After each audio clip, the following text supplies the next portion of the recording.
Hola, buenas tardes. Es la una en punto y estaremos por empezar el seminario mensual del CSIC aquí en el ITAM. Eh, Vamos a dar, si les parece bien, para los que ya nos están escuchando, unos minutos para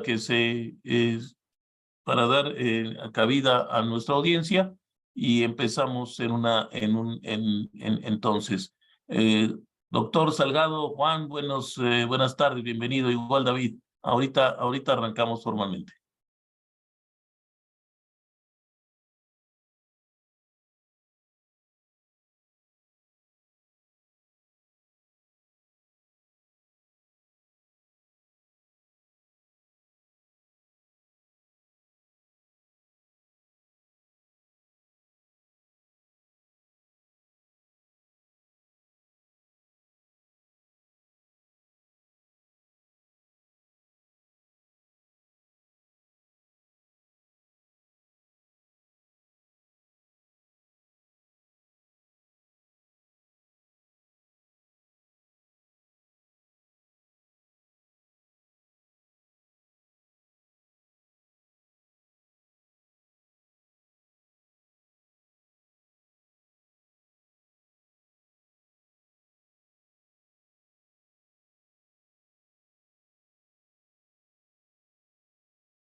Si les parece bien, vamos a dar inicio, sobre todo en aras de los más puntuales.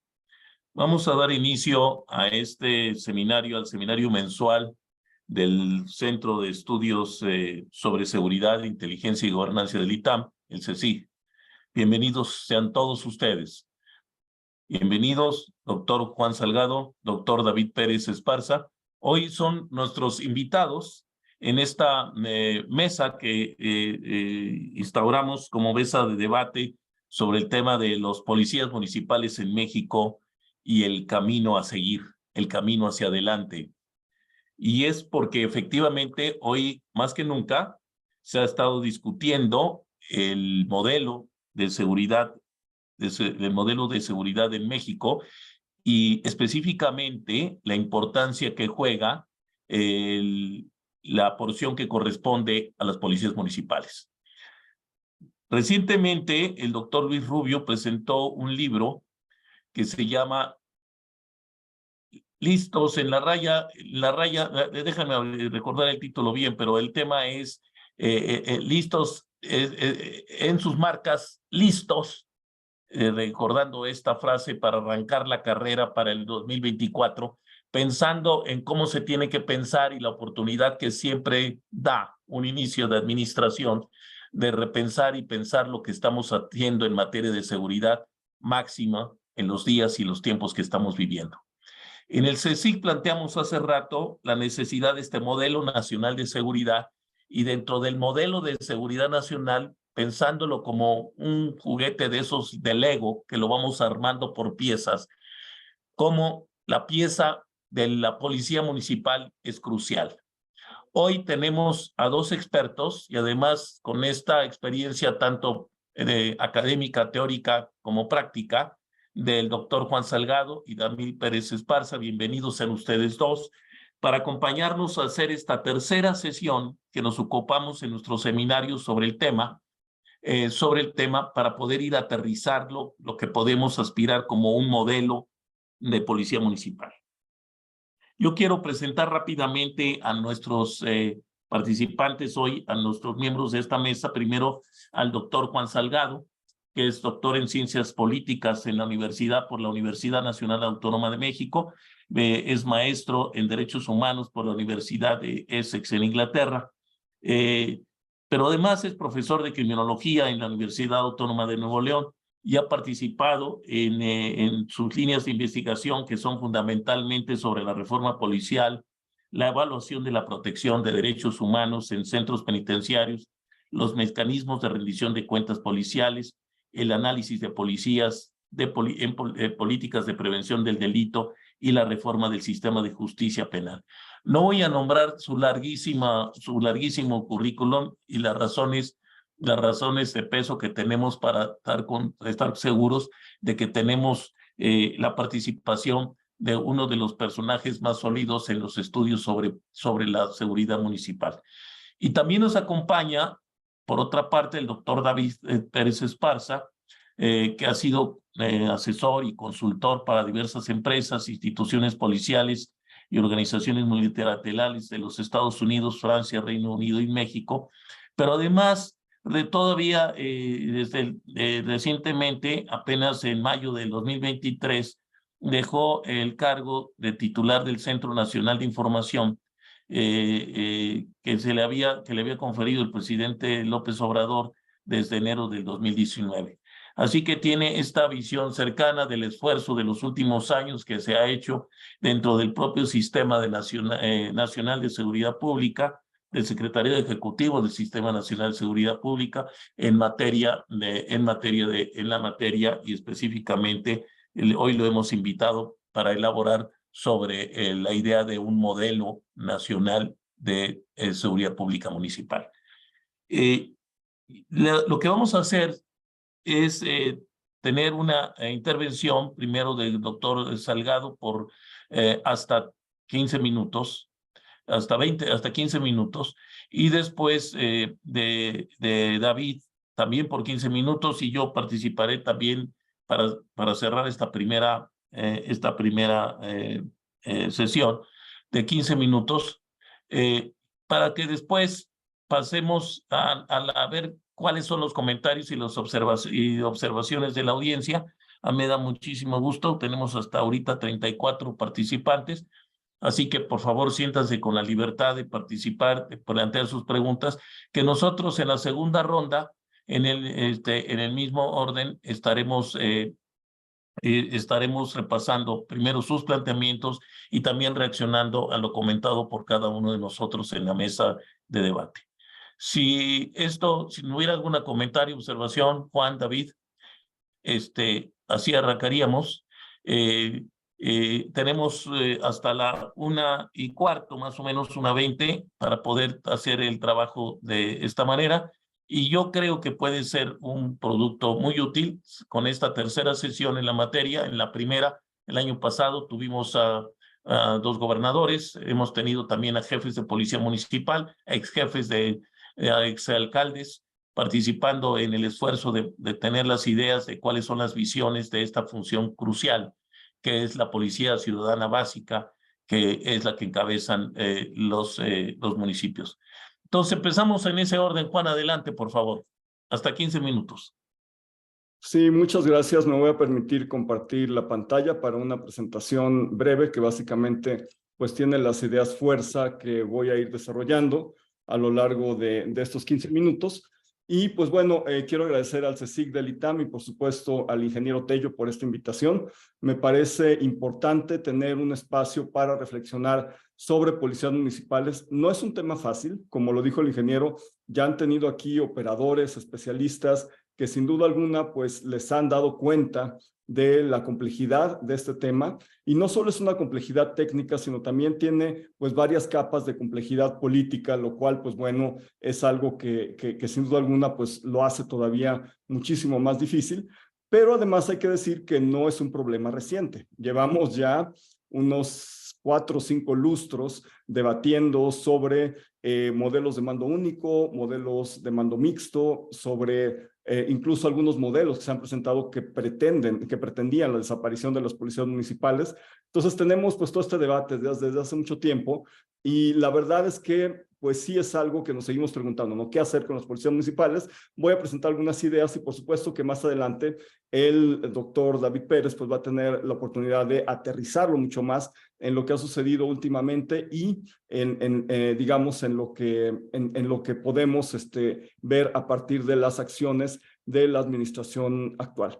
Quisiera también pues empezar, dar un paso atrás, por así decirlo, y pensar en buena medida cómo llegamos aquí a esta exacerbación que tenemos de la violencia social y de la incidencia delictiva, y qué puede hacer la policía municipal en esto que parece tan complejo, ¿no? Normalmente tendemos a pensar casi todo en términos de antinarcóticos en México. Es algo que ha permeado mucho el discurso de seguridad por diversas razones, pero tenemos que ver que precisamente tanto la legislación penal como las políticas públicas y la jurisprudencia se han centrado principalmente en el delito y no en la violencia. Nuestra orientación ha sido principalmente penológica, es decir, tratamos a partir del maximalismo penal de responder a los problemas que tenemos delictivos y de violencia, que son eminentemente sociales, pero no hemos tenido la suficiente aproximación preventiva. No es que no hayamos tenido recursos hemos tenido muchísimos, más, casi diría más que cualquier país latinoamericano, y del Caribe no se diga en este sentido, pero desafortunadamente pues no han llegado a buen puerto, no hemos tenido políticas efectivamente preventivas. También, por otra parte, el diseño, la instrumentación y evaluación de las políticas públicas para prevenir delincuencia y mitigar la violencia son desde arriba, generalmente así han sido, y han sido fundamentadas en poca o nula evidencia. Tenemos aquí estos, digamos, 2 círculos que nos muestran lo que son las actividades antisociales, que digamos pues son este gran conjunto de actividades que generan pues un impacto negativo en la sociedad, y tenemos los delitos. El delito es la tipificación jurídica de un acto antisocial, es decir, es todo aquello del ámbito de lo antisocial que se concreta en un código penal, que lo tenemos escrito en negro sobre blanco, que tenemos pues distintas penalidades en torno a este delito, y es sobre todo pues el principal ámbito de actividad de las policías estatales y federales, que se basan en códigos penales estatales y federales para actuar sobre estos delitos. Sin embargo, la policía municipal actúa sobre este ámbito muchísimo más amplio de actividades antisociales. Aquí podemos tener temas como el bullying, por ejemplo, que no necesariamente todo acto de bullying es un delito, pero sí es una actividad antisocial. Tenemos temas de pandillerismo, de integración juvenil en distintas colonias, y todo esto pues es ámbito de acción esencialmente de la policía municipal. Es decir, despreciamos mucho a la policía municipal viéndolo a 11,000 pies de altura, por así decirlo, pero cuando estamos en terreno, la policía municipal se encarga de todo esto blanco que vemos aquí, que es mucho más amplio que lo que se encargan las policías tradicionales. También otro factor que nos ha llevado hacia la crisis que tenemos actualmente, pues es ver la seguridad de una perspectiva estadocéntrica, en lugar de verla desde una perspectiva antropocéntrica, que es hacia lo que nos lleva el paradigma de la seguridad ciudadana. Y en ese sentido, pues la policía municipal se basa, principalmente la policía de proximidad, en esta perspectiva antropocéntrica, en esta perspectiva basada en el ser humano, basada en la persona, que a diferencia de la seguridad pública, y ya no se diga la seguridad nacional, no se concentra en proteger el Estado y las instituciones, sino en proteger a la persona. Ahí está la importancia de una policía municipal bien estructurada, bien formada, con una orientación comunitaria, que no solo va a buscar que prevalezca la legalidad, sino también un equilibrio entre legalidad y legitimidad, y hacia pasar de un Estado con derecho hacia un Estado efectivamente de derecho. Esto requiere algo muy importante, que es transformar la conceptualidad, la agenda y la institucionalidad de la seguridad en los municipios mexicanos. Se dice fácil, pero ahí es donde hemos estado atorados. Estos son datos del Almanaque Nacional de World Justice Project, que nos muestran un poco el antes y el después con la reforma procesal penal que tuvo lugar en México. Ustedes recordarán que esta gran reforma pues transformó muchos de los sistemas del sistema penal acusatorio, pero también muchos de los actores. Tuvo un impacto también en las policías. Vemos que antes de la reforma, esta barra gris, teníamos un 31% de detenciones realizadas por la policía municipal. Después tenemos 38% y los demás actores han ido hacia la baja. Es decir, tenemos cada vez más detenciones y más actividad de la policía municipal en el terreno y le estamos dedicando también, paradójicamente, menos recursos, menos atención y menos fortalecimiento a estas policías. Ahí es donde está verdaderamente la paradoja. Asimismo, si vemos la prevalencia de tortura 2006-2016, que son los datos con los que ha trabajado World Justice Project, lo podemos ver según la etapa del proceso de justicia penal. En la detención tenemos pues una muy alta tasa de, aquí incluye tortura y tratos inhumanos, crueles y degradantes, de 72%. Y ya después el Ministerio Público baja a 61%, y después si nos vamos al sistema penitenciario, baja todavía más al 19%, ¿no? Entonces, si regresamos a la gráfica anterior y vemos que quienes más están deteniendo son las policías municipales y donde hay más tortura es en la detención, pues verdaderamente necesitamos poner atención a nuestras policías municipales, necesitamos fortalecer sus competencias y necesitamos trabajar muy duro en lo que está pasando. Tengo aquí dos cuadros que vienen, pues, esto ya son datos cualitativos, de una serie de entrevistas que hemos realizado a lo largo de varios años en World Justice Project a policías municipales, a policías de distintas instituciones, pero estas en particular son policías municipales, las tenemos anonimizadas, y básicamente en lo que nos hablan en estas dos entrevistas es de un tema de incentivos y de políticas públicas que ha sido muy poco tratado, ¿no? Por ejemplo, este policía nos dice, si nos están pidiendo 8 detenciones por quincena, pues yo tengo que ver cómo le hago, ¿no? Y eso nos dispara, obviamente, pues las detenciones arbitrarias. ¿A qué nos lleva esto? A un problema en el cual, si tenemos un buen diseño legislativo y si tenemos un buen diseño incluso de política pública, no podemos resolver esto si no atendemos los incentivos institucionales que ahí están. Entonces, esto es muy importante. Por otra parte, también tenemos referencias a lo que llaman, digamos, en el argot policial, la táctica, que consiste precisamente en subir a una persona a una patrulla, digamos, cubren un poco lo que sucede ahí, le piden dinero y después la liberan, ¿no? Entonces tenemos esta serie de malas prácticas por parte de la policía municipal.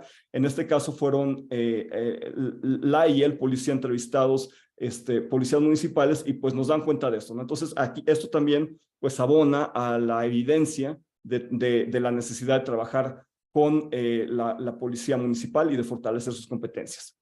En cuanto a reforma policial, pues hemos tenido mucho enfoque hacia pues todo lo que nos establece la Ley General del Sistema Nacional de Seguridad Pública. Tenemos aquí, digamos, las 4 patas de la mesa de desarrollo policial. Nos establece la ley un sistema de desarrollo policial con estos 4 pilares, ¿no? El servicio profesional de carrera, el sistema complementario de seguridad social, la profesionalización y el régimen disciplinario.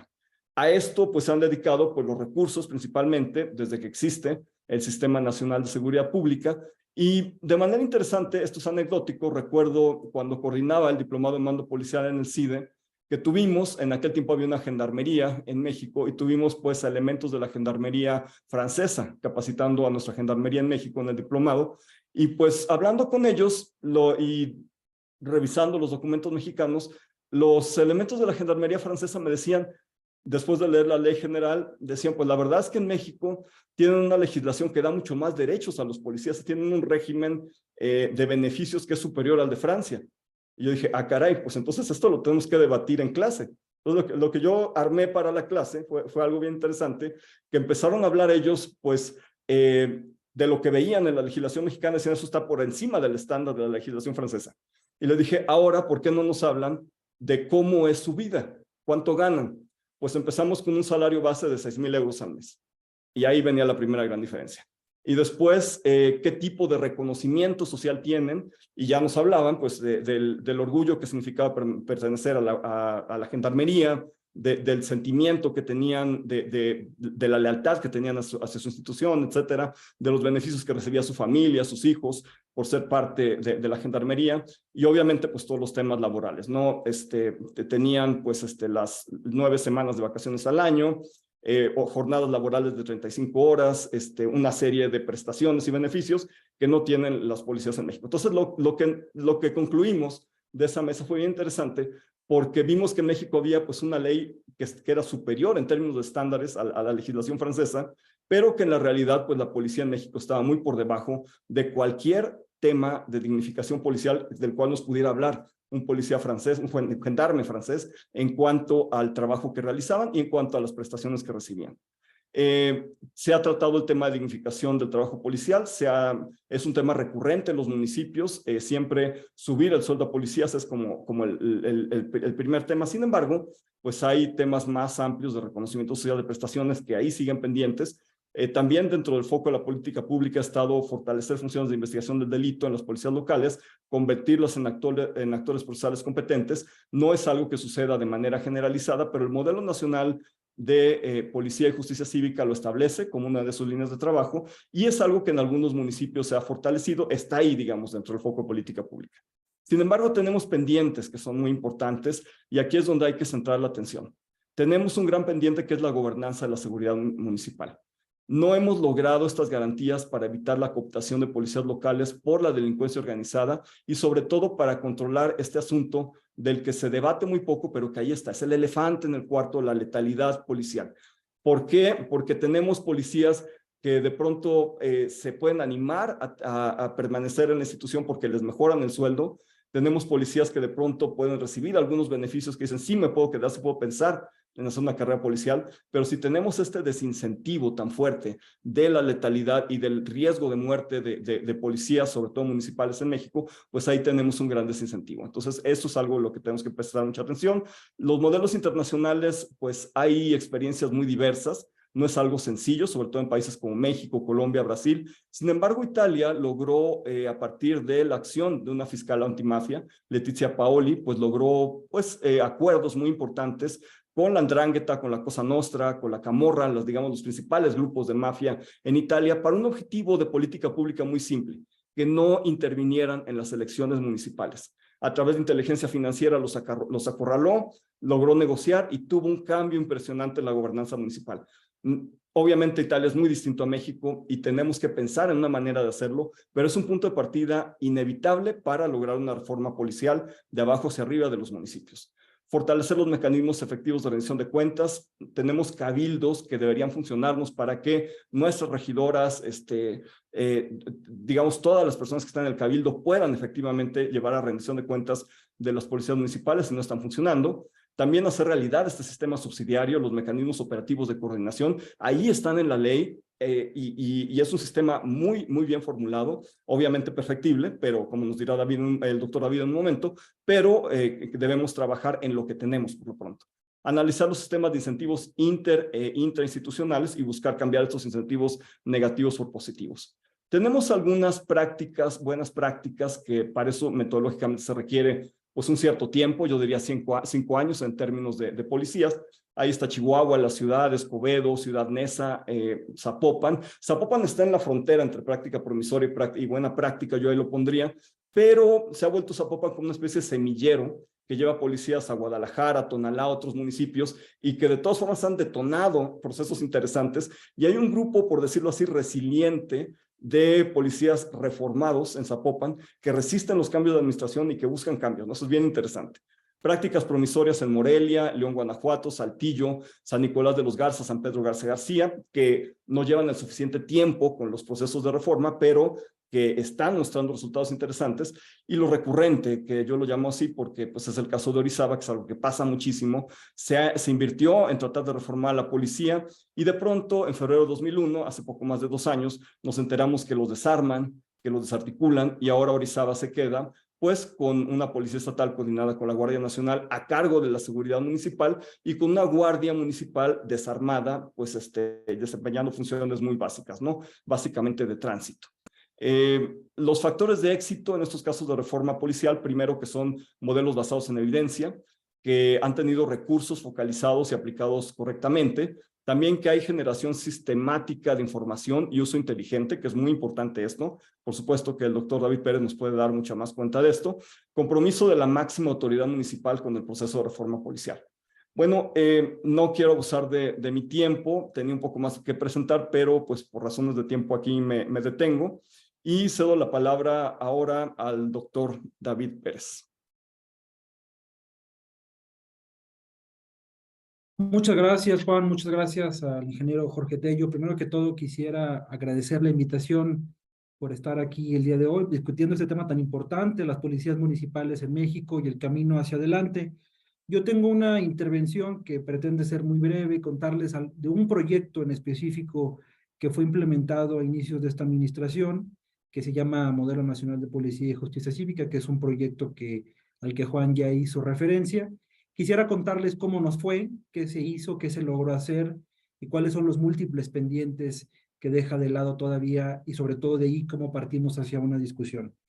Primero que todo, una pregunta básica. ¿Por qué tendríamos que discutir las policías municipales? El doctor Juan Salgado ya lo dijo, son esencialmente las que resuelven la mayor parte de la conflictividad social. O sea, no es la Guardia Nacional, no son las policías estatales, mucho menos es el Ejército o la Marina. En la práctica, los que resuelven desde las riñas vecinales, los conflictos entre vecinos, los conflictos inclusive en las comunidades, son las policías municipales, son las que más detienen, son las que mayor contacto tienen con el ciudadano. Entonces son el principal y primer eje, digamos, del Estado, la primera cara del Estado mexicano.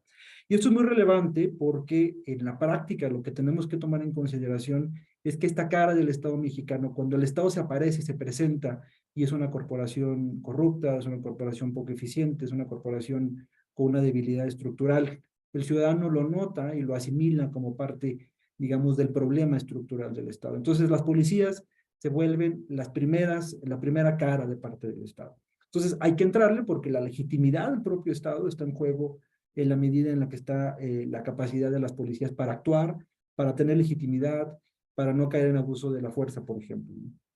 Ahora bien, esa es la razón la principal, primera idea. ¿Por qué es importante las policías municipales en un país como México? ¿Qué se ha hecho?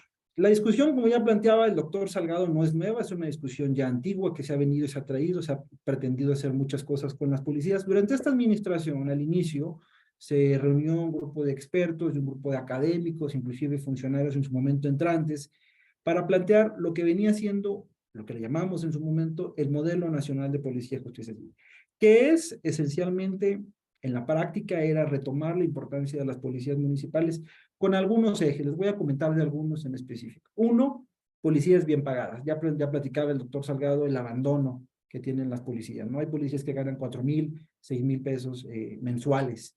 Imagínense lo que implica en función del riesgo. Dos, un tema de proximidad, que las policías tuvieran la capacidad de estar cercanas a la ciudadanía, capacidad de escuchar el problema, de resolver el problema y tener una cercanía con la ciudadanía. Tres, justicia cívica. Este es un modelo muy interesante que básicamente parte de la premisa de que las policías pueden y deben tener la capacidad de resolver los conflictos menores, ¿no? Va desde el tema de tránsito, por ejemplo, en algunos municipios, o la conflictividad porque un perro se comportó mal en mi casa o porque hiciste una cosa de ruido, la conflictividad típica, ¿no? Eso es, la justicia cívica es esencialmente una especie de juicio pequeño, ¿no? Con una autoridad administrativa en el que el juez, que es la autoridad municipal, pone a los vecinos a llegar a una solución. Hay otros 2 o 3 elementos muy importantes del modelo nacional de policía y justicia cívica, que fue la capacitación, ya lo platicaba Juan, el tema del uso de la fuerza, por ejemplo, el tema de la investigación de delitos. Esto es prioritario, aquí me voy a detener unos minutos. La investigación del delito hasta el momento, aunque la ley no lo dice así, el Código Nacional no lo dice así, en la práctica recae en las fiscalías de las entidades. Y aquí tenemos un gran problema porque las fiscalías realmente están saturadas y tampoco están investigando a profundidad los delitos. La idea del Modelo Nacional de Policía y Justicia Cívica era esencialmente que las policías tengan la capacidad de al menos participar de forma mucho más inteligente en la investigación del delito. ¿Por qué? Porque las policías municipales, en principio, son aquellas que llegan primero a la escena del delito, conocen el contexto local, conocen ahora sí que a los offenders, a los victimarios locales. Es posible que hayan tenido en contacto con ellos. Entonces, de alguna manera, la policía municipal es la que puede atender este caso. Y aquí, como ya comentaba el doctor Juan, hay algunos modelos y una discusión que tuvimos muy profunda al interior del secretariado era en qué medida las policías pueden investigar todos los delitos. De alguna manera, la lógica y la práctica nos fue orientando a que, por ejemplo, investigaran delitos patrimoniales, por ejemplo, robo, ¿no? Y algunos municipios ya han creado su unidad y se ha capacitado. Otro tipo de ventaja que tuvo el modelo, que aportó, digamos, conceptualmente, era mejorar la información. Ahí se creó el Registro Nacional de Detenciones, que en teoría debería ser un eje fundamental para conocer la victimización real, ¿no? El Registro Nacional de Detenciones que publicamos y que emitimos desde el CNI era justamente un padrón de todas las personas detenidas que garantiza la trazabilidad de la persona desde que es detenida hasta que es liberada en su momento. Esto es lo que el modelo nacional de policía y justicia cívica planteaba. Nada del otro mundo, quizá era esencialmente hacer lo que las policías tenían que hacer. Ahora bien, ya les voy a contar de los faltantes, ¿no? ¿Qué nos faltó o qué le está faltando a este modelo nacional de policía? Creo que el texto, y lo platicaba con el doctor Salgado y el ingeniero Toyo, no es esencialmente nada del otro mundo, quizá, pero es mucha aspiración. El problema es cómo haces que esa política pública en un documento se aterrice. El doctor Salgado ya hablaba de algunos esenciales. Uno es la poca capacidad que tiene el sistema nacional para coordinar y bajar a tierra las grandes ideas del modelo nacional de policía y justicia. ¿Cómo haces para generar esa bajar? ¿Cómo bajas esas ideas conceptuales? Y creo que aquí donde tendríamos que estar discutiendo son áreas de oportunidad. Por ejemplo, guías, manuales, protocolos, lineamientos. Esa política pública no se puede quedar, no se debe quedar en una idea muy abstracta, sino que tiene que bajar. Y creo que eso le ha faltado al Sistema Nacional de Seguridad Pública. Un segundo problema que tiene el Sistema Nacional de Seguridad Pública es la manera en la que funciona. Ya lo comentaba el doctor Salgado, están distribuidas en 4 conferencias que son como instrumentos de coordinación, que son los policías, la conferencia de fiscalías, la conferencia del sistema penitenciario y la conferencia de secretarios de Seguridad Pública Municipal. Pero ¿cómo hacemos que esas conferencias se vuelvan más aterrizadas y no se vuelvan en acuerdos muy generales? Y creo que ahí es donde las conferencias tendrían que ser mucho más flexibles y permitir una conversación, sobre todo en 2 medidas que yo plantearía aquí sobre la mesa. Uno, no contamos con indicadores prácticos de cómo van las policías. La mejor información pública, al menos, es lo que nos da el INEGI a través de los censos y los encuestos, ¿no? Sobre todo los censos, y de hecho Juan utilizó uno de ellos, ¿no?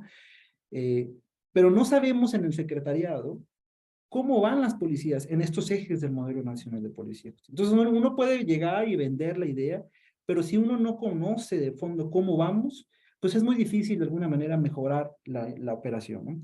Un segundo problema, una segunda carencia, diría más bien, del secretariado, es que no se ha convertido en un banco de experiencias de buenas prácticas. O sea, lo que funciona en un policía municipal probablemente no va a funcionar en otro municipio. Pero aún así, cuando llega un alcalde y quiere reinventar la rueda, muchas de las veces se cometen errores porque hay una pérdida de la capacidad institucional local inmediatamente, ¿no? Pero no nada más local, sino simplemente tampoco se están adaptando buenas prácticas de otras ciudades o de otros estados, ¿no?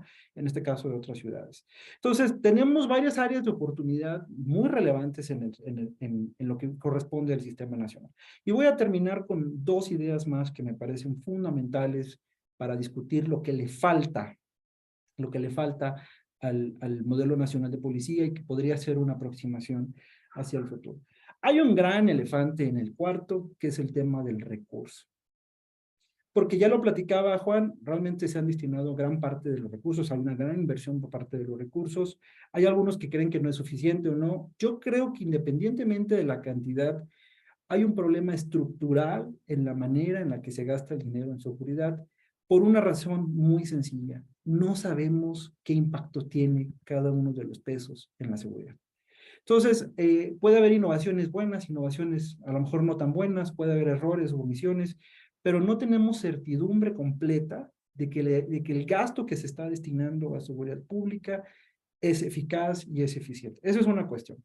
Segundo, han nacido y han creado diferentes fondos, pero no se han evaluado nunca el impacto que ha tenido. El fondo más famoso es el fondo del FASP, el Fondo de Aportaciones a la Seguridad Pública. No existe realmente una capacidad en el propio secretariado para saber si el FASP como tal ha logrado disminuir o no disminuir el recurso. Hay un gran ausente, que es el fondo municipal, el famoso Fortasec, en su momento que era Subsemun, se eliminó en la práctica en esta administración, se destinó ese recurso a la Guardia Nacional, y sería muy conveniente, me parece, preguntarnos si ese recurso tuvo algún impacto. No lo sabemos, nació, creció y murió, y no sabemos qué pasó con el Fortasec, ¿no? Y hay un tercer ausente en esta discusión, que es el FOFISP, que se acaba de crear este año. Casi no tuvo mucha repercusión pública. No sabemos qué está pasando con el FOFISP de manera pública. No hubo una discusión a nivel consejo. Y hay un cuarto gran ausente que es el Fortamón. Es el recurso que aproximadamente son 80,000, 90,000 millones de pesos que reciben los municipios como transferencias de parte de la federación. ¿Y qué pasa en la práctica? Los municipios hacen con él lo que quieren. ¿Por qué? Porque no existe una regulación del Fortamón. O sea, imagínense, la principal fuente de financiamiento de la seguridad pública municipal, llamada Fortamón, no está regulada. Y no está regulada porque es un fondo de fortalecimiento, como su nombre lo indica, que gobierna Hacienda, y que la Secretaría de Seguridad y el secretariado que forma parte de él no tienen injerencia en esa regulación. Entonces, los municipios en la práctica pueden utilizar ese recurso a como les plazca, sin que haya ningún tipo de transparencia o ningún tipo de evaluación de impacto.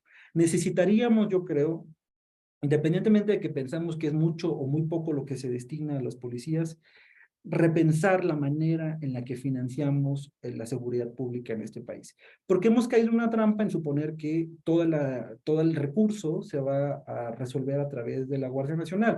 La Guardia Nacional tiene una función muy determinada y es diferente, aunque puede ser subsidiaria, es muy diferente a la función que cometen los municipios. Y termino con una idea provocadora, creo yo, para comenzar el debate. Cuando inició la reforma del 94 y se comenzó la reforma a los municipios, surgió esta idea muy general, que todos los municipios tenían que tener una policía municipal. A 30 y tantos años de que esta discusión se tuvo en su momento, yo planteo la pregunta, ¿hasta qué punto es viable no contar con un modelo flexible en el que solo los municipios que ameritan o que tienen una capacidad para pagar la policía tengan derecho a ello? Es posible emular el discurso, por ejemplo, la experiencia canadiense, en el que solo algunas corporaciones existen porque están demostrado que tienen la capacidad para hacer X o Y delito. En México tenemos una noción de que la policía municipal tiene que hacerlo todo y tiene que hacerlo bien. Yo creo que ameritaría una discusión de la perspectiva subsidiaria de México y entender que no todos los municipios podrán tener, en el momento en el que estamos hoy, si discutimos la parte financiera, a lo mejor lo podríamos tener, pero hoy por hoy no todos los municipios tienen la capacidad de contar con una policía municipal. Es un escenario poco idóneo, nadie lo quiere decir, pero es una realidad. Podríamos entonces participar en un debate en el que quizá, es un debate que no tenemos una respuesta, no lo hemos discutido como tal, solo algunos municipios tengan esa capacidad, ese derecho, y sea un derecho adquirido en función de sus competencias financieras, en su capacidad para recaudar, en su capacidad para funcionar, y quizá no todas las policías o no todos los municipios tendrán que contar con una policía municipal. Resumiendo, el modelo nacional de policía y justicia cívica fue una buena política pública, pero ha fallado y ha dejado áreas de oportunidad en su implementación. ¿Por qué? Porque no ha bajado a terreno, no ha bajado en manuales, no ha bajado en guías, en lineamientos. Esa es la parte operativa del modelo. Hay que discutir quizá el texto rector, pero creo que en lo general podremos estar de acuerdo. El problema es la implementación y el gran elefante en el cuarto es el dinero. ¿Cuánto queremos pagar por la seguridad a los mexicanos? Ya que estamos dispuestos en la perspectiva de finanzas públicas. Muchísimas gracias y quedo pendiente para comentarios. Gracias, David, y gracias, Juan. Y la realidad es que me dejan muy optimistas como punto de partida. Y miren quiénes estamos hablando y en qué momento del país estamos hablando.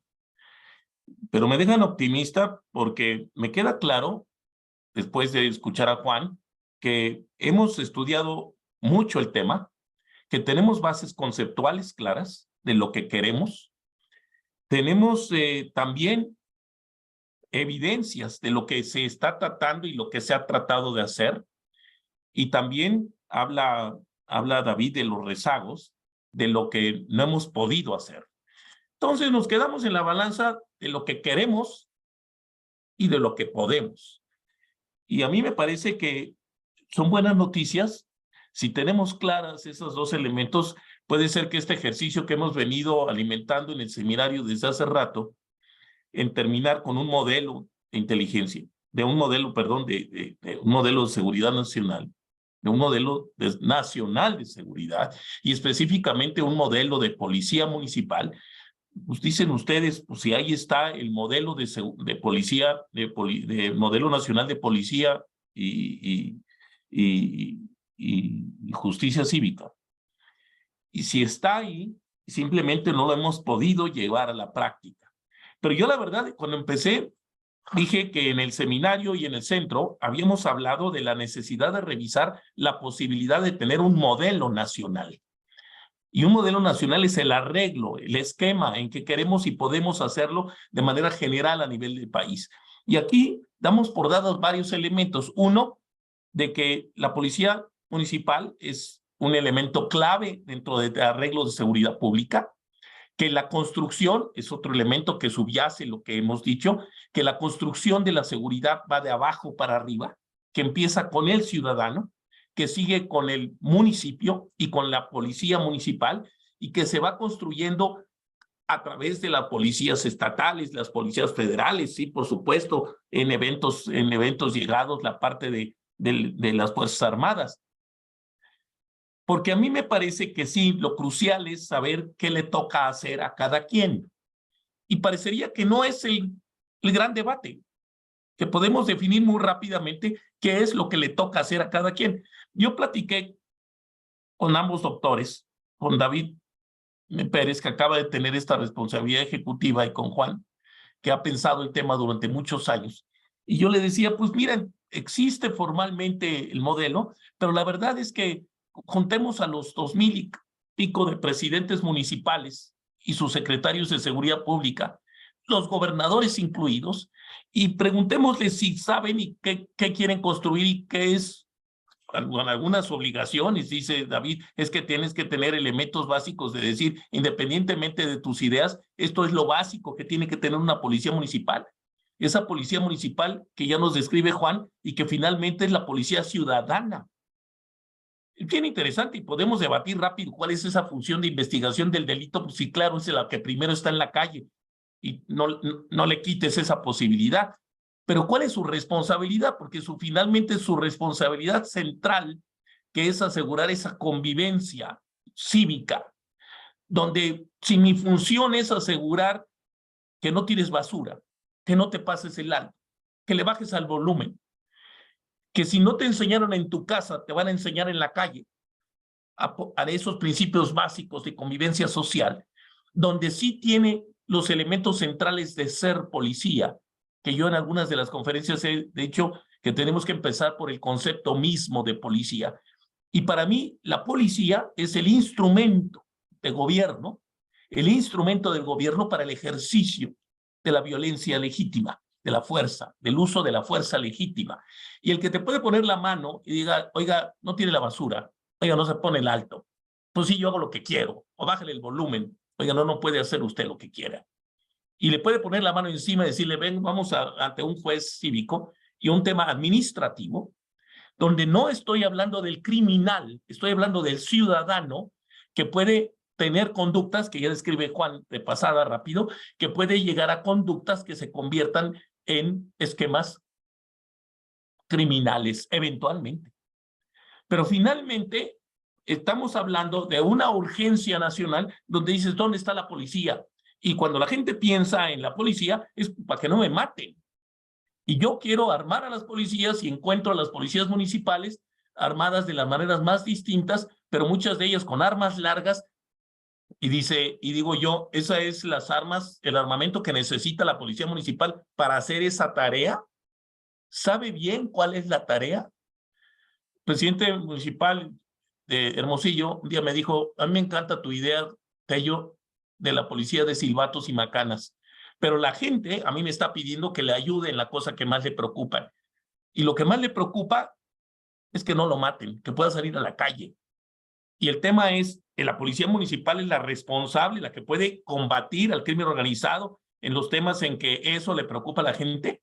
Porque si yo quiero aceptar y acepto que ya hay un modelo de policía de justicia cívica, ese modelo me dice las reglas básicas, elementales en todo el país que tengo que adaptar. Dices, David, pues seguramente no puede haber policías en todos los 500 municipios de Oaxaca.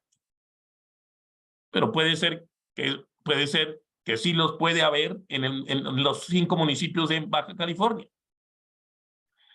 Pero tiene que tener claro quién va a subsidiarlos y quién va a cubrir su función si no existe la policía municipal, o al revés, si pensar que las policías de la Ciudad de México, de Monterrey, de la zona conurbada de Guadalajara, no son policías que en verdad subsidian a la policía estatal y no al revés, que hacen cosas que le toca a la policía estatal y no le toca a la policía municipal. Y aquí estamos hablando un montón de gente y los opinadores profesionales, con todo respeto y cariño a mi amigo Jorge Castañeda, que recientemente en cadena nacional dijo que lo que se necesitaba en este país es una policía nacional y desaparecer todas las demás policías.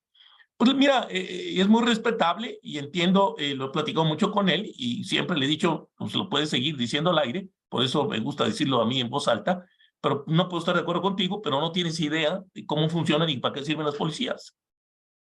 La policía más importante es la policía municipal y es esa policía cercana, de la que ya describe tanto Juan como David. Esa policía cívica que genera la base para la construcción del gran edificio de la seguridad pública nacional.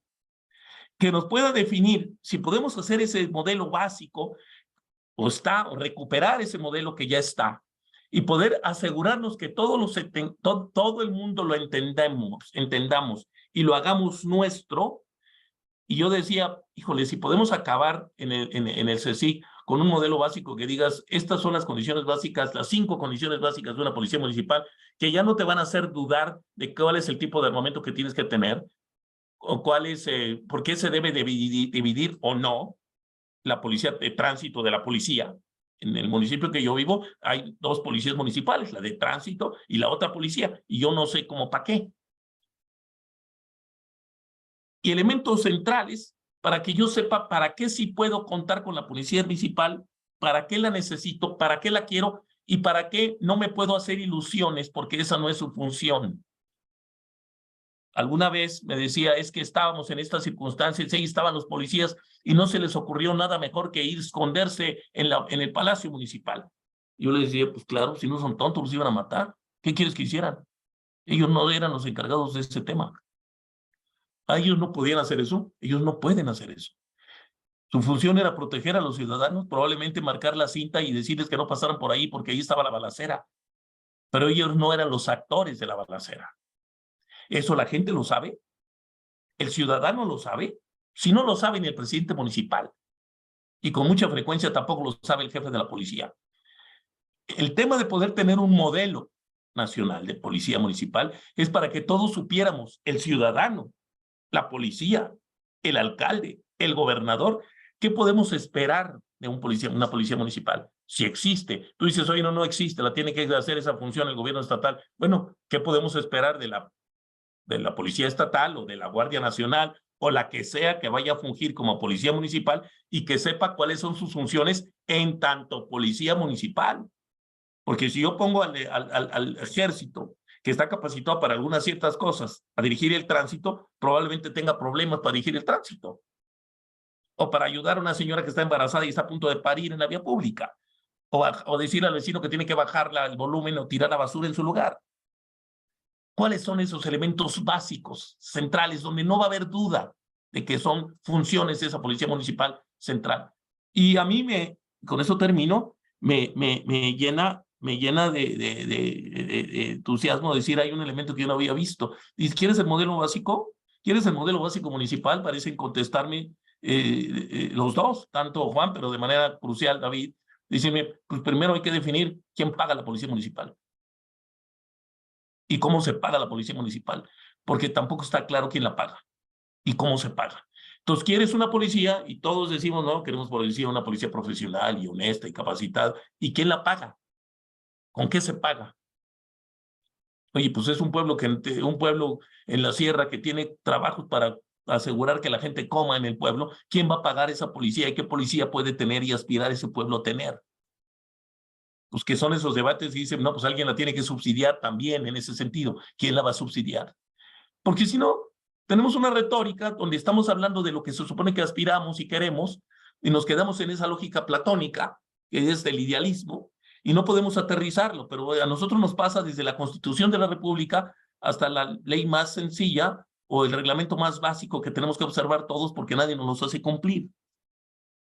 A mí me parece que podríamos empezar con las cosas más sencillas, y alguien hace poquito me decía, acuérdate del viejo dicho ese de cómo podemos comer un elefante, hablando ya de que hay un elefante en el cuarto. ¿Cómo nos podemos comer ese elefante en el cuarto? Pues comámoslo bocado a bocado, decía alguien. Bueno, pues entonces ¿cuáles son los primeros bocados? Y vamos a decir las cosas concretas y específicas para que podamos dejar hablar de la idea de la Policía Nacional y del Sistema Nacional, y cuando no sabemos, cuando la ciudadanía no sabe, cuando la autoridad básica tampoco sabe qué es lo que le toca hacer a la Policía Municipal, qué es lo que tiene que tener, cuánto cuesta y quién la paga. David.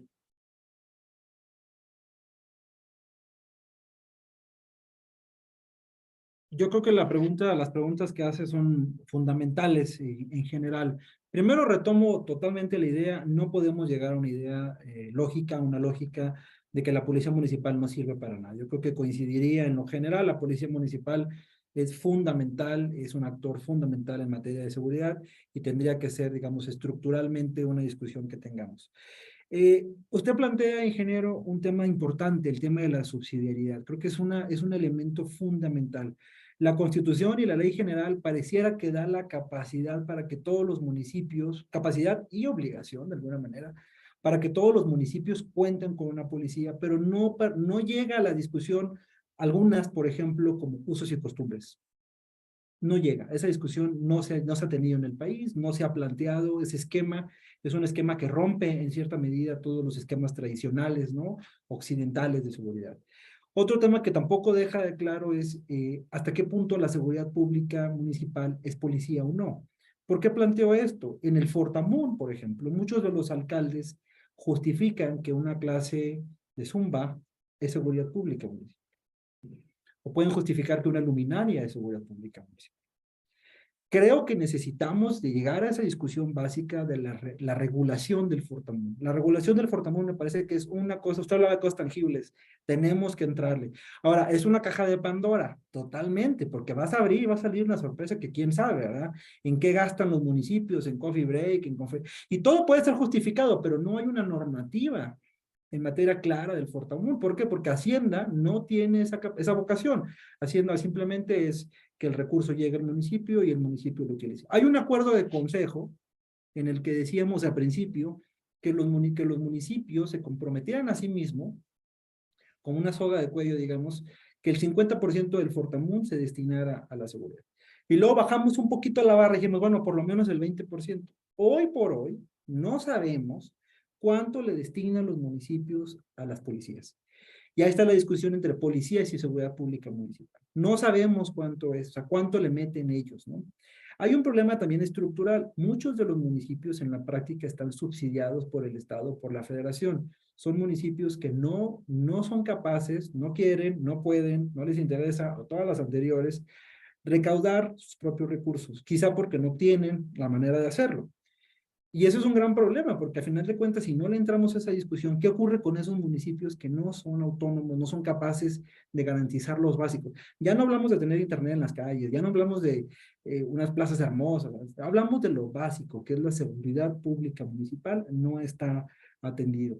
Yo creo que el modelo, respondiendo a su pregunta, ingeniero, tiene que ser capaz de ser proximidad y justicia cívica. Es una policía municipal tendría que tener la capacidad de hablar con el vecino y resolver el conflicto local. Esas tendrían que ser como los dos ejes. En un segundo escalón, yo plantearía la idea de investigación. Pero claramente no todas las policías municipales tienen la capacidad hoy para hacer investigación. Entonces, ¿qué delitos pueden investigar? Esa es una gran pregunta. Yo creo que los patrimoniales, los de alto volumen, pero poca violencia. ¿Qué tipo de situaciones de conflictividad pueden resolver? Un modelo nacional de policía, yo me lo imagino, y sobre todo la parte municipal, como una especie de matriz, en la que podamos, a lo mejor, lo planteo como una idea, discusión, dividir a los municipios del país en 3 o 4 tipos, 3 o 4 categorías distintas, y pedirles, en función de su población, en función del Fortamun que reciben, en función del tamaño poblacional, en función del tamaño físico que ocupan, las capacidades mínimas que tiene que tener esa policía.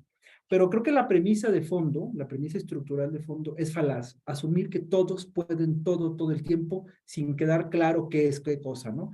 Y usted planteaba, ingeniero, un escenario muy claro. La ciudadanía espera que el policía municipal sea todopoderoso, resuelva todos los problemas, detenga a todo el mundo y cobre 5,000 pesos al mes. Esa es una falacia que tendremos que reconocer y tendremos que empezar a discutir, yo creo que dos cosas, y con eso terminaría esta intervención: la estructura y la función. ¿Cuál es la estructura del modelo? ¿Qué actores participan? ¿Y cuál es la función de cada uno de los actores en ese modelo? Pensando que no todos los municipios son iguales, no todas las entidades son iguales, y que hay una discusión de fondo que, perdón que insista, pero es el financiamiento. El financiamiento y el sistema de seguimiento de impacto. ¿Qué haces con el dinero que le destinas a la seguridad pública? Juan, si te parece bien, en la segunda ronda, hasta por 5 minutos, lo que te provoque los comentarios que hemos hecho tanto el doctor Pérez Esparza como tu servidor, y por ahí pues nada más veo las preguntas de Manuel Balcázar, pero yo además le pido a la audiencia, porque es un muy buen número de audiencias, cualquier pregunta por favor plantéenla para que los incorporemos a ustedes en la discusión. Pero entonces hasta por 5 minutos, Juan, para dar una segunda vuelta. Y luego le volvemos a dar unos minutos al doctor Pérez. Sí, muchas Adelante, por favor. gracias. Quisiera empezar reaccionando con esta nota de optimismo con la que empezaste, ingeniero. La verdad es que sí, yo creo que si consideramos que lo que dijo Jorge Castañeda hace un momento antes, hace 2 sexenios, lo decía un secretario de Estado, que deberían desaparecer las policías municipales, pues por supuesto que hay optimismo hoy en que desde la federación pues se voltea a ver a las policías municipales. Hay un modelo nacional y hay una intencionalidad, tal vez no los recursos, tal vez hayan fallado muchas cosas, pero sí se volteó a ver a las policías municipales y sí se reconoció la necesidad de fortalecerlas. Creo que ahí hay pues un anclaje y creo que es un punto de oportunidad. Y también hay que decirlo, hay distintos proyectos de cooperación internacional que están trabajando en muy pocos municipios de manera muy aislada también, pero pues habrá que ver qué aprendizajes hay, habrá que ver cómo los evalúan. Creo que la evaluación de estas experiencias es algo de lo que puede haber pues mucho aprendizaje, y sobre todo para lo que señalaba David en algún momento, ¿no? Yo creo que el secretariado podría ser pues un espacio idóneo para tener pues esta fertilización cruzada entre experiencias de reforma policial municipal. Por supuesto, ninguna es perfectamente extrapolable, pero sí tener como este gran banco de experiencias, poder ofrecerlas, poder discutirlas, poder analizarlas. Creo que eso es muy importante. Bueno, por otra parte, teníamos también lo que nos señaló pues, el doctor David Pérez con respecto a pues, las policías municipales y que no a esta imposibilidad pues, técnica y muy práctica de tener policías municipales en absolutamente todos los municipios. Actualmente no las hay, y de todas formas pues, es algo que se tiene que discutir muy a profundidad. El modelo canadiense es muy interesante precisamente porque hay distintos municipios muy aislados en la tundra en Canadá que de pronto no tienen la posibilidad de desarrollar una policía municipal, pero hay una parte de la policía montada que, digamos, ofrece sus servicios. El municipio paga a la Policía Montada de Canadá para que pueda brindar servicios de seguridad en esa localidad. Hablo de servicios.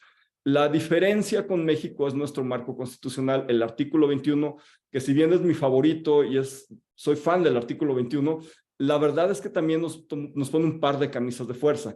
Y una de ellas es con respecto a lo que señalabas, David, de el tema de tener derecho a una policía. Todo municipio tiene derecho a una policía en México por el simple hecho de que dice el artículo 21, la seguridad pública es una función a cargo de. Y en ese sentido, constitucionalmente una función, pues es un acto irrenunciable de la autoridad. No es en la mayor parte de los países es un servicio constitucionalmente, pero en México es una función. No es un servicio como el agua potable. Eso sí, se puede subrogar y una empresa española nos puede dar agua potable. Pero la seguridad pública es irrenunciable desde que es una función de la Constitución, y a menos de que le borren municipios que estuvieron a punto de hacerlo al artículo 21, sigue siendo una función de los municipios y siguen teniendo en teoría derecho a una policía.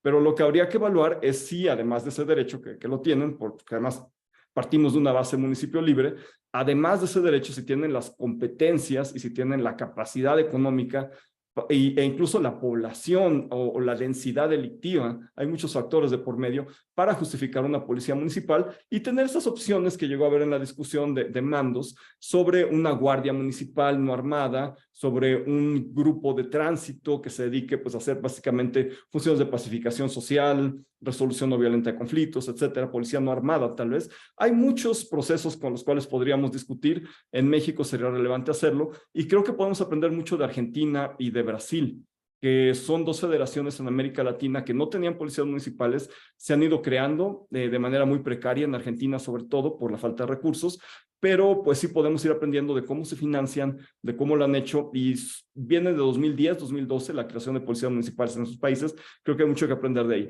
Quisiera no dejar también una de las preguntas de Manuel Balcázar sobre policía indígena.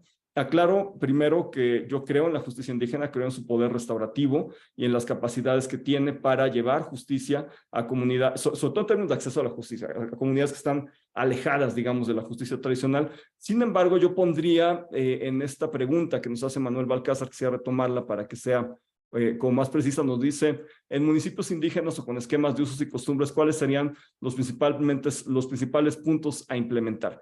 Yo creo que primero hay hay 3 puntos que son importantísimos en términos de policía indígena, y es algo que, como bien dijo David, no se ha discutido ampliamente y que necesitamos debatir a profundidad. El primero es el respeto a los principios constitucionales y a los derechos no humanos, sino derechos civiles, y en ese sentido, pues hay modelos de policía comunitaria en México que no respetan sobre todo la perspectiva de género, que tenemos consejos de ancianos en las comunidades que son hombres y dirimen asuntos de violencia de género muy sensibles. Entonces creo que eso debería ser un punto de partida básico.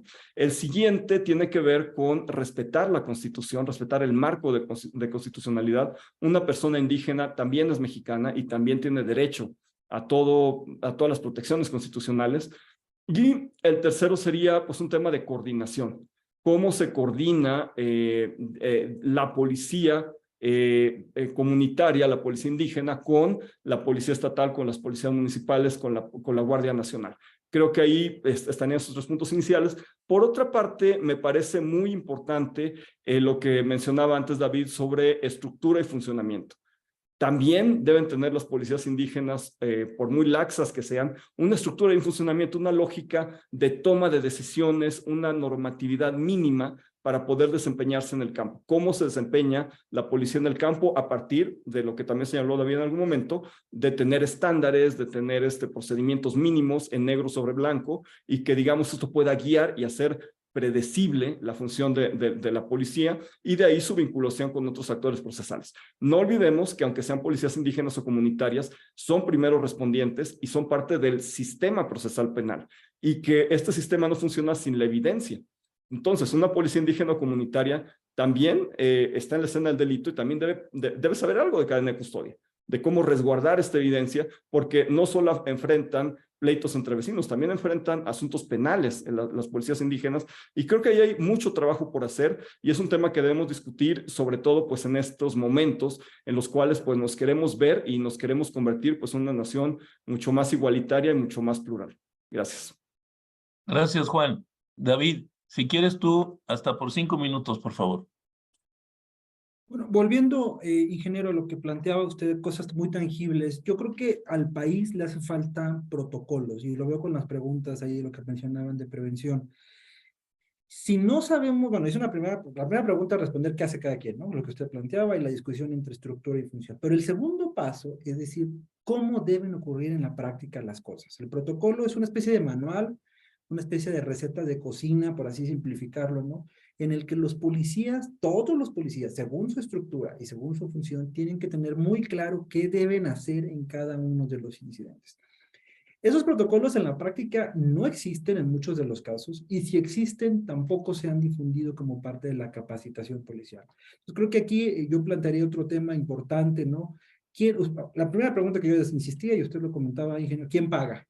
La segunda es ¿quién capacita?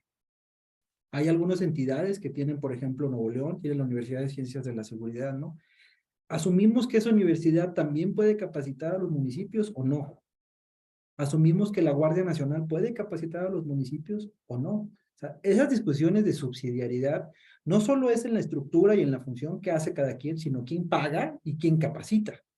Porque en la práctica lo que tenemos en muchos de los casos son modelos incompletos. Hay una especie de estructura y escala básica y hay muchos cursos en el secretariado, pero no es totalmente suficiente, me parece, la lógica de cómo la subsidiariedad, que lo platicábamos ahorita, quién puede hacer qué cuando el otro no puede o no quiere o no tiene con qué.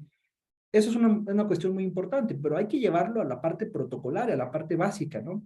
¿El protocolo qué es? El protocolo es un documento, como decía ahorita el doctor Salgado, escrito en papel, que los policías tienen que tener tatuado sobre qué deben hacer y qué no pueden hacer y cómo lo van a hacer en cada uno de los delitos. Esa discusión de protocolos a veces es un poco de flojera, porque la verdad es que no se ha discutido, o pareciera ser de flojera, aunque es súper fundamental, porque no se ha discutido en este país el rol de los protocolos.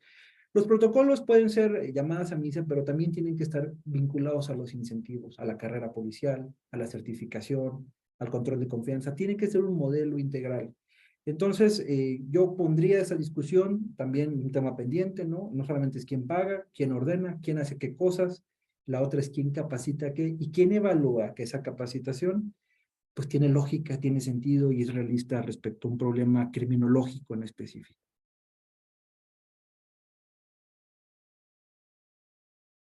Muchas gracias, David.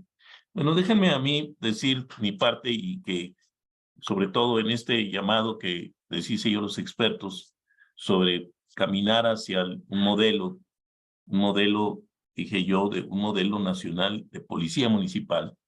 Y déjenme también platicarles que en el CSIC, en la construcción de todo este modelo nacional, habíamos hablado inclusive de que el capítulo municipal sería el modelo de seguridad municipal. Y encontramos lo que ya comentó de refilón David, pues, es decir, momento, por si vamos a hablar del modelo municipal de seguridad, vamos a tener que hablar de aspectos de justicia cívica, vamos a tener que hablar de aspectos de infraestructura, de educación, de prevención, entonces, efectivamente, de alumbrado público, ¿no? De áreas verdes, tenemos que llamar al secretario responsable de la parte educativa municipal, de participación comunitaria, etcétera, etcétera. Todo el entramado de lo que significa un modelo de seguridad municipal. Entonces, dijimos, podemos simplificarlo y podemos empezar por lo pronto con el modelo de policía municipal, para hacerlo lo más sencillo posible y empezar a construir bocado por bocado. Ese es el primer comentario que tengo que hacer. Y el segundo, esto es para toda la audiencia y los interesados en este tema que entren en contacto a través de nuestra página del centro, porque este anunció que tanto Juan como David se comprometieron con nosotros de participar en el paper del año que va a ser para el centro, poder avanzar en la construcción de ese modelo.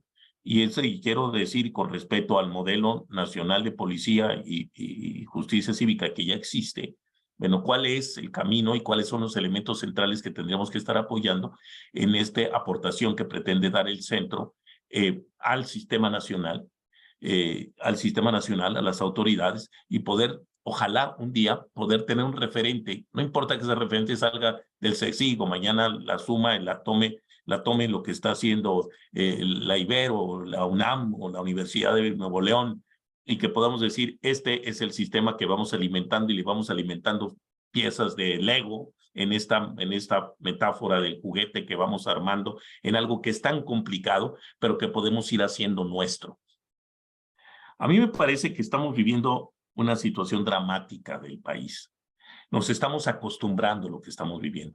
Ayer oímos a la secretaria de Seguridad de Protección Ciudadana en la conferencia de la mañana del Gobierno de México, hablando de lo que ha avanzado y lo que se ha podido avanzar en los índices delictivos, sobre todo de algunos que son especialmente sensibles para la ciudadanía.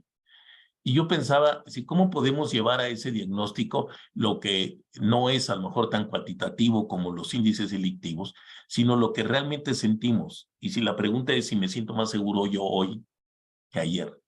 Pues el número de muertos es un montonal de número de muertos y nos hemos acostumbrado a oír los números de muertos. Lo que hemos vivido estas semanas en la frontera de Tamaulipas, pues es un tema realmente de descalabro del gobierno en todos sentidos. Y estamos hablando de ciudades en la frontera con los Estados Unidos. No estamos hablando en la sierra más remota de Durango con Chihuahua o en la selva lacandona. Estamos hablando de la frontera de México con los Estados Unidos, donde no se puede circular porque la gente se está matando en las calles.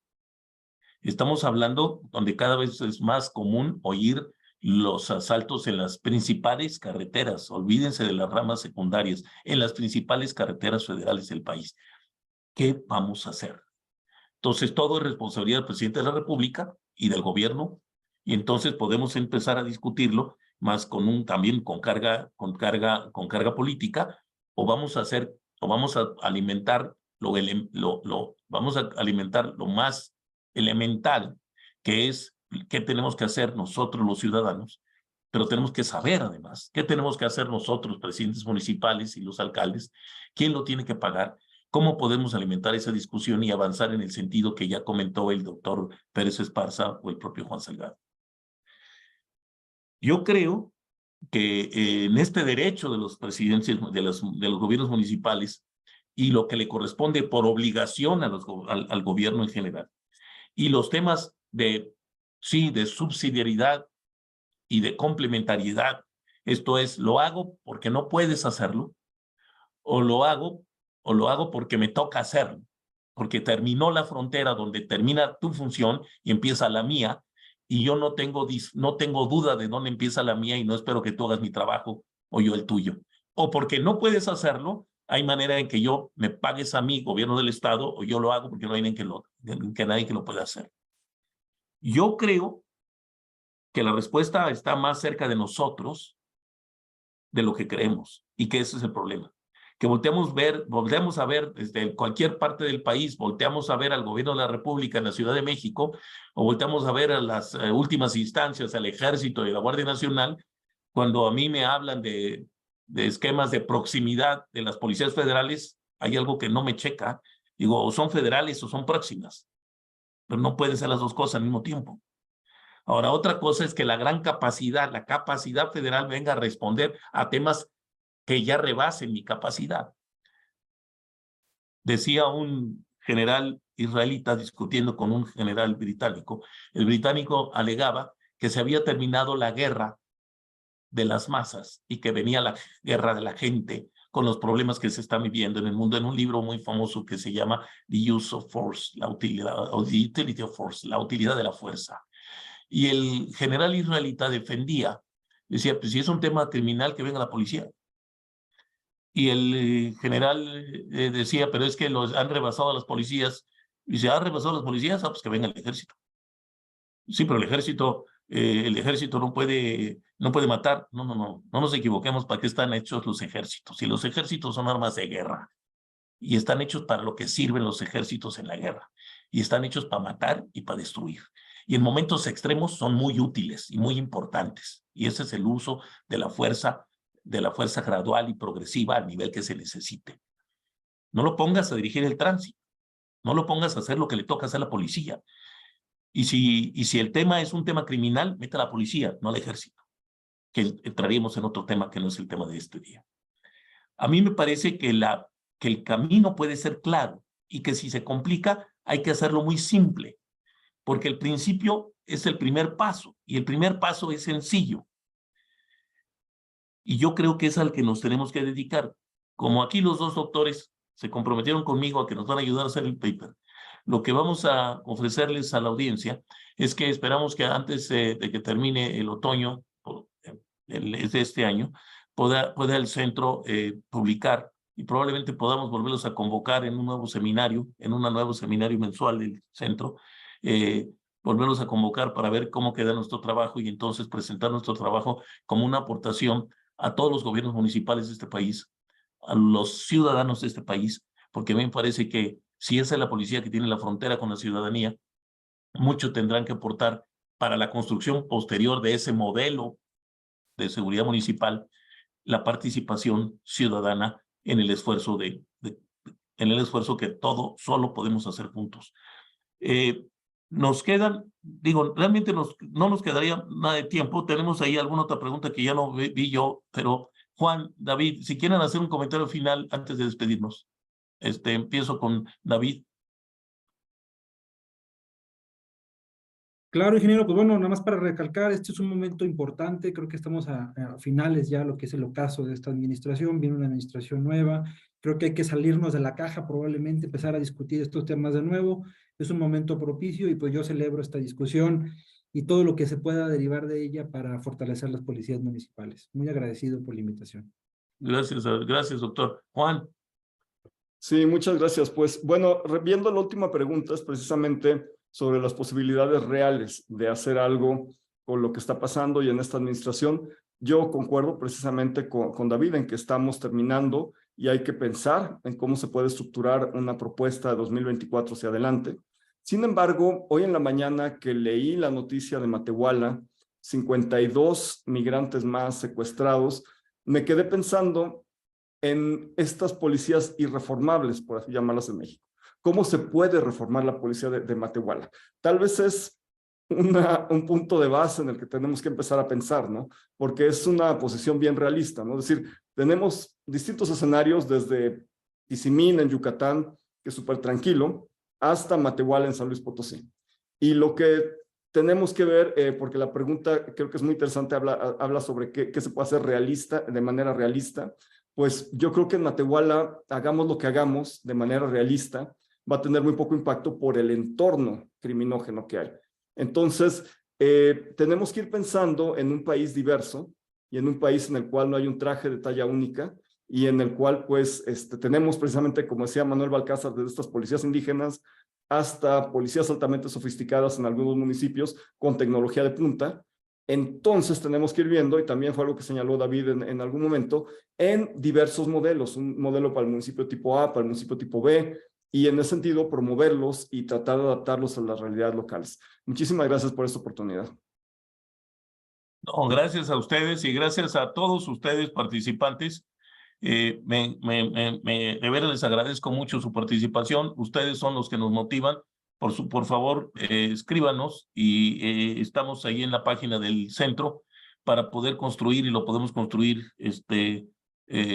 juntos, porque así como no sabemos quién paga la policía municipal, también tenemos que ver quién tiene que financiar y son con nuestra, no, porque no es voluntarismo nada más, pero es nuestra participación, así que les agradezco muchísimo, Juan, David, su participación hoy, y ahí les estaremos trabajando para poder cumplir lo que hemos ofrecido ante esta audiencia el día de hoy. Muchas gracias a mi nombre y a nombre de Vidal Romero, quienes presidimos el ITAM, el Centro de Estudios sobre Seguridad, Inteligencia y Gobernanza. Muchas gracias a todos ustedes, buenas tardes y nos vemos hasta el próximo